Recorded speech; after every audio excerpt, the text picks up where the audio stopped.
What's up, guys? In this video I'm going to teach you some techniques on developing your one-handing skills, and I'm going to show you some bad habits that I see new players getting into.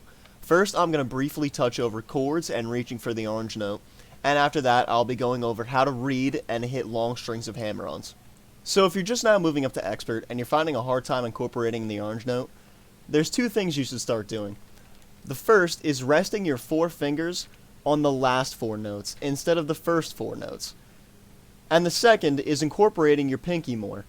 I find that a lot of new players only use their first three fingers primarily, and not their pinky.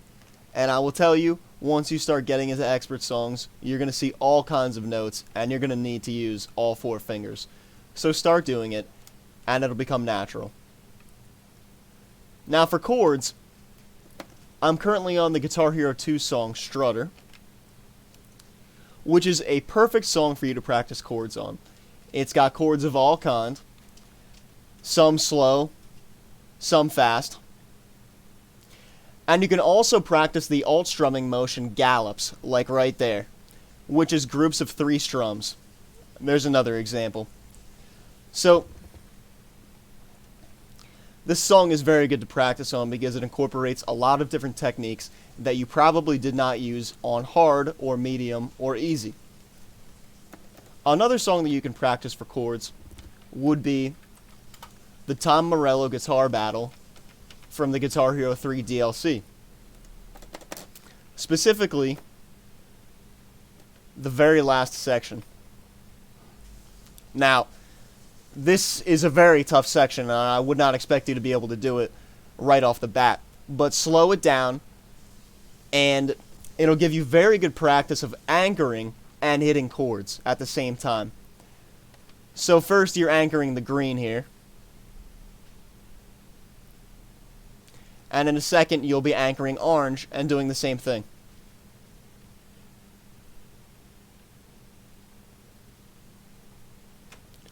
Right here.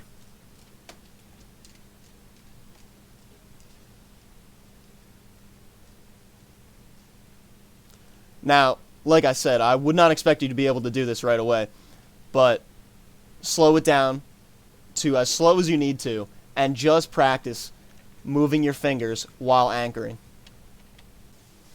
So before we jump into some one-handing techniques, I do want to stress that you should practice stretching out your fingers and hitting chords properly, and not trying to cheese chords by, let's say, elbow strumming and using your tapping finger or something like that. Just learn them properly. They'll become second nature in no time. So, some common one-handing patterns are most often broken down into trills, zigs, and descending patterns. And that's it, really. The first that I'll show you are trills. Up on screen, I have an example of a trill from Cities on Flames with Rock and Roll Solo 2B. Basically, a trill is 4 or more notes in sort of an alternating pattern, like you see here. So let's slow it down.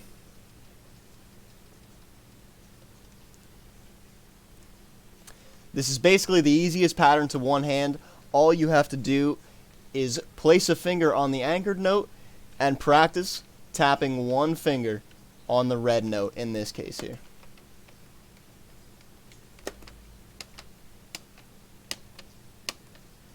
And then it finishes with a yellow note. So anchor these 2 notes, strum that red,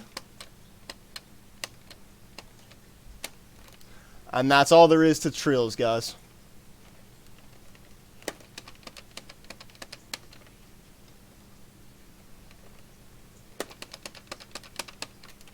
So I've now jumped to solo 2A to show you an example of a descending pattern. In this case we have descending trips. Trips referring to groups of 3, and descending referring to a pattern that moves down the fretboard. And so I know I said incorporate your pinky in my last segment, and you should still keep doing that, but it is okay to move your anchored finger up to the yellow, because there are a lot of times where it's just easier to do that. And the way you're going to hit these is simply starting on that last note, the orange note, and moving your fingers down. And that's it.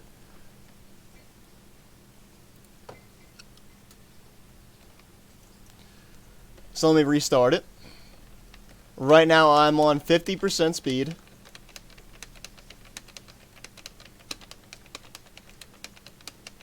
But you can go as low as you'd like to learn the pattern.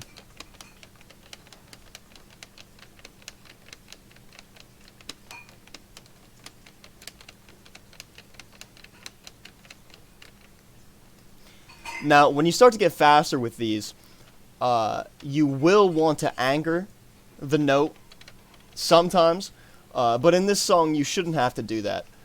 Just practice the motion of not anchoring and hitting the trips. So let me turn it up.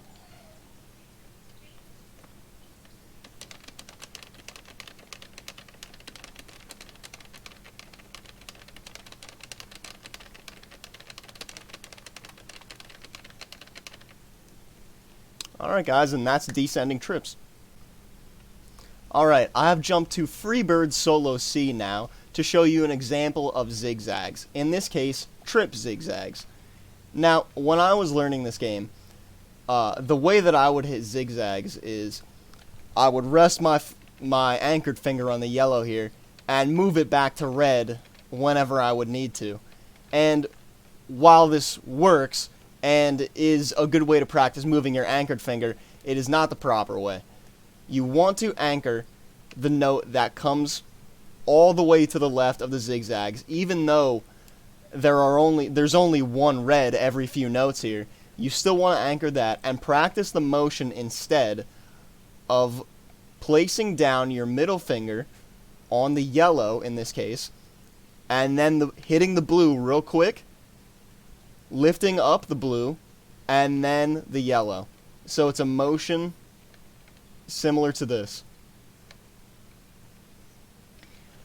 This is the correct way to do it, mainly because when you start doing faster tapping patterns, you will be required to do this. You won't be able to cheese it in any way. This is really the only way to do it. So let me slow it down here, and I'll show you the pattern.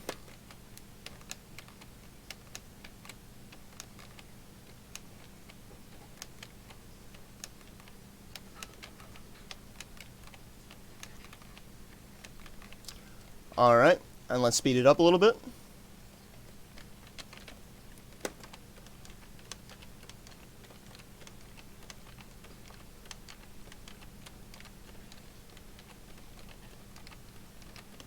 And now full speed.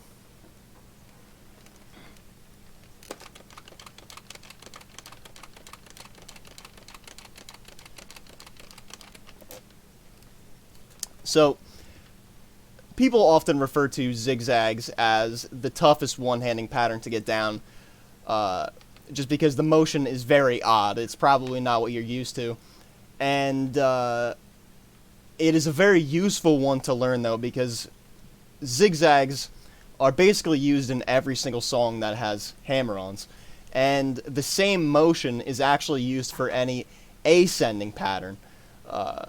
Ascending meaning moving up the fretboard. You're doing the same basic motion, and so I won't show you an example of an ascending pattern because you're going to use that same motion.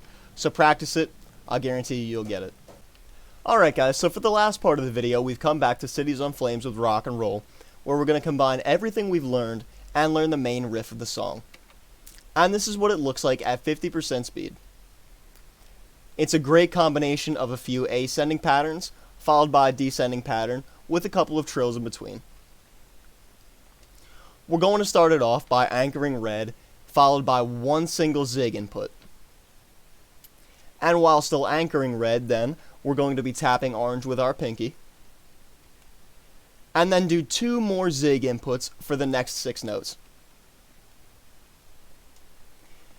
Now, we're going to need to change our anchored note down to the green by simply sliding. And then we're going to finish it off by taking care of the next yellow, green, and red by tapping yellow and then red. And that's all it is, guys. Here's how it's done.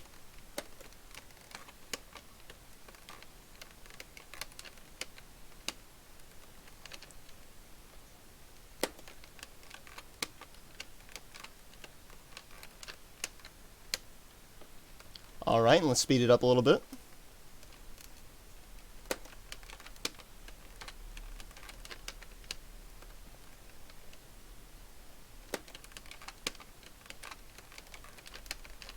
And now full speed.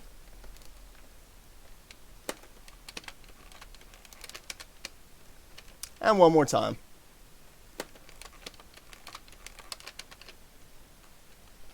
So if you're just coming up to expert after playing on the lesser difficulties for a while, this would be a great song for you to practice on, and it'll give you a great base skill set for other songs. This is a pretty tough one to do if you're just moving up to expert, but slow down the sections like you should do for anything you're learning. Learn how to properly hit it, just analyze the notes, figure it out in your head, and then once you learn it, you can speed it up accordingly. Alright guys, thank you so much for watching. I really hope this video helps you out with your one-handing. And in my next video, I'll finally start going over tapping. I will start out with alt tapping, and then most likely go into other one-finger tapping motions that you'll get into, like chimneys. And then the next video will most likely be two-finger tapping, and then three-finger tapping, and so on. Until we cover most of the bass tapping patterns, and after that then you guys can request any sort of song section you'd like to learn, anything like that, and we'll get to it. So thank you so much for watching. Have a good day.